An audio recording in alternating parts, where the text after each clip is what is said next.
আসসালামু আলাইকুম রহমতুল্লাহ। কী হচ্ছে পাকিস্তানে? পাকিস্তানে গৃহযুদ্ধ লেগে গিয়েছে। পাকিস্তানের অবস্থা মানে চরম খারাপ, মারাত্মক খারাপ, সেটা বলার অপেক্ষা রাখে না। ইতিমধ্যে আপনারা দেখেছেন আজাদ কাশ্মীর, মানে অধিকৃত পাকিস্তানের অধিকৃত আজাদ কাশ্মীর তারা মানে পাকিস্তান সরকারের বিরুদ্ধে আন্দোলন গড়ে তুলেছে। তারা সেই সরকারের বিরুদ্ধে মানে যুদ্ধে লিপ্ত হয়েছে, অর্থাৎ এটাকে গৃহযুদ্ধ বলা যেতে পারে।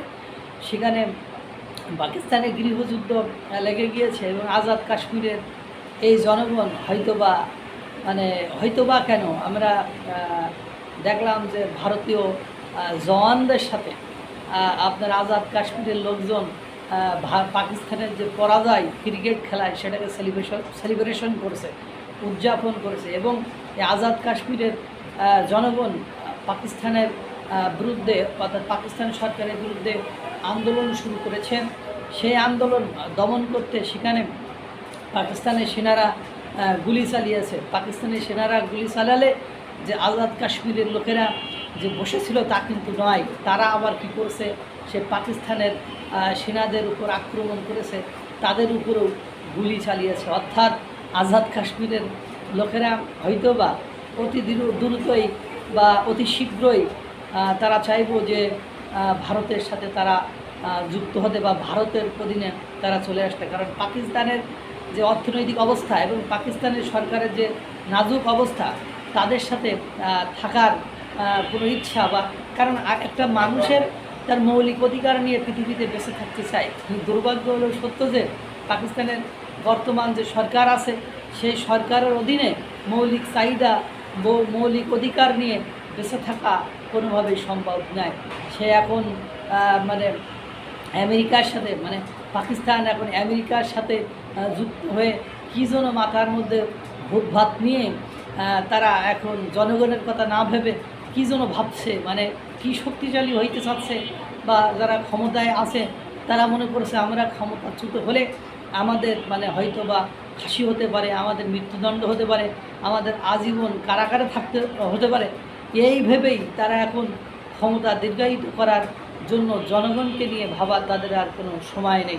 আপনারা দেখছেন যে পাকিস্তানের সত্যিকার অর্থেই গৃহযুদ্ধের সম্ভাবনা সৃষ্টি হয়েছে। পাকিস্তানের সাবেক যে প্রধানমন্ত্রী ছিলেন ক্রিকেটার ইমরান খান, তারই ডাকে সেদিন দেখলাম তেহরিকে তালেবান, খাইবার পাখতুন, তারপরে বেলুচিস্তান, এই সব অঞ্চলের লোকজন যে হাজার হাজার লাখ লাখ লোকজন যে সরকারের বিরুদ্ধে আন্দোলন করা শুরু করেছে এবং আজাদ কাশ্মীরে সেনা সদস্যদের সাথে সেনাবাহিনীর গাড়িতে আগুন লাগিয়ে দিচ্ছে।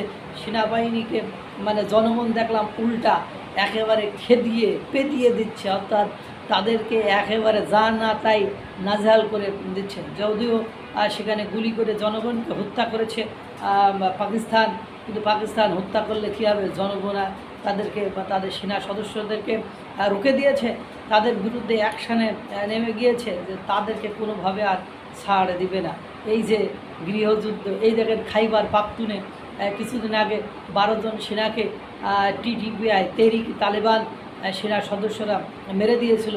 তারই ধারাবাহিকতায় তারা আবার সেখানে আক্রমণ করে 17 তেহরিকে তালেবানকে হত্যা করেছে। তার মধ্যে বাংলাদেশের একজন ইয়াং ছেলে জঙ্গিদের সাথে সম্পর্ক করায় বাংলাদেশে টুপি বিক্রি করতো, সে জঙ্গিদের পাল্লায় পড়ে তাকে ভুল বুঝিয়ে সে বাড়ি থেকে পালিয়ে চলে গিয়েছিল। বলেছিল আমি ইসে আছি, দুবাইয়ে আছি, চাকরি করতে এসেছি।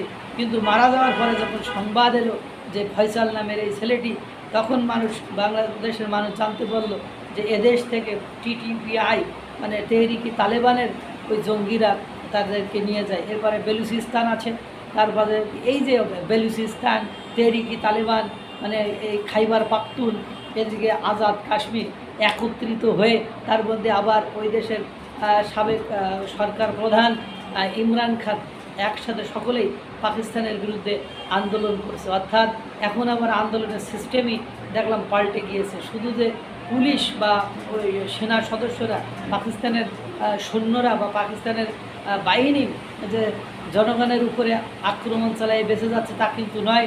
দেখেন 12 জন সেনা সদস্যকে মেরে ফেলেছে, তারপরে এরা আক্রমণ করে 17 জন মারছে, তারপরে আবার তেহরিকি তালেবানের আস্তানাকে কেন্দ্র করে হামলা চালিয়ে 30 জনকে আপনার হত্যা করেছে পাকিস্তান সরকার। এরপরে কাশ্মীর মানে আজাদ কাশ্মীর, এরা সরকারের সাথে এমন বাদান বাঁধিয়েছে, এখন এই আজাদ কাশ্মীর ভারতের সাথে একীভূত হওয়ার কথা বললো বলে, আর বললেই একটু বললেই ভারত একটু ধাক্কা দিলেই মানে আজাদ কাশ্মীর ভারতের সাথে চলে আসবে। এবং বর্তমান পাকিস্তানের যে অর্থনৈতিক রাজনৈতিক যে অবস্থা, তাতে করে মানে এবং এই আজাদ কাশ্মীর, খাইবার পাখতুন, বেলুচিস্তান, এসব জায়গাগুলোতে সরকার তেমন ইনভেস্ট করে না এবং এদের অর্থনৈতিক অবস্থা একেবারে বাজে। এখন এই বাজে অবস্থায় কেউ বেঁচে থাকতে চায় না, এখান থেকে সে বেরিয়ে আসতে চায় এবং সেই বেরিয়ে আসা থেকে বেরিয়ে আসতে যে তারা কি করবে, তারা তো একা স্বাধীন হয়ে কারোর সাথে কিছু করতে পারবে না বা অতটুকু জায়গা। এই জন্য তারা যেহেতু মানে আজাদ কাশ্মীর আপনার ভারতের থেকে অধিকৃত এবং এটা অতি দ্রুতই মানে ভারত হয়তো বা পাকিস্তানের গৃহযুদ্ধ সুযোগ নিয়ে কাশ্মীরকে আবার তাদের সাথে একীভূত করে নেবে। খেলা চলছে, চলুক, আমরা দেখতে থাকি।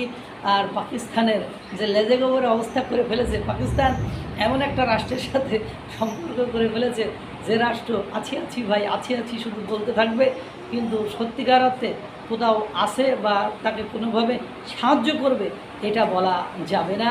এবং পাকিস্তানের গৃহযুদ্ধ চরম আকারে পৌঁছায় গেছে, আরও সম্প্রতি যেসব শুরু হয়েছে, পাকিস্তান হয়তো বা ভেঙে টুকরো টুকরো হয়ে যাবে। এরপরে দেখবেন বেলুচিস্তান স্বাধীনতা চাচ্ছে, এরপর খাইবার পাখতুনখোয়া স্বাধীনতা চাচ্ছে। Pakistan is finished. আল্লাহ তাআলা সকলকে ভালো রাখুক, সুস্থ রাখুক। আসসালামু আলাইকুম ওয়া রাহমাতুল্লাহ।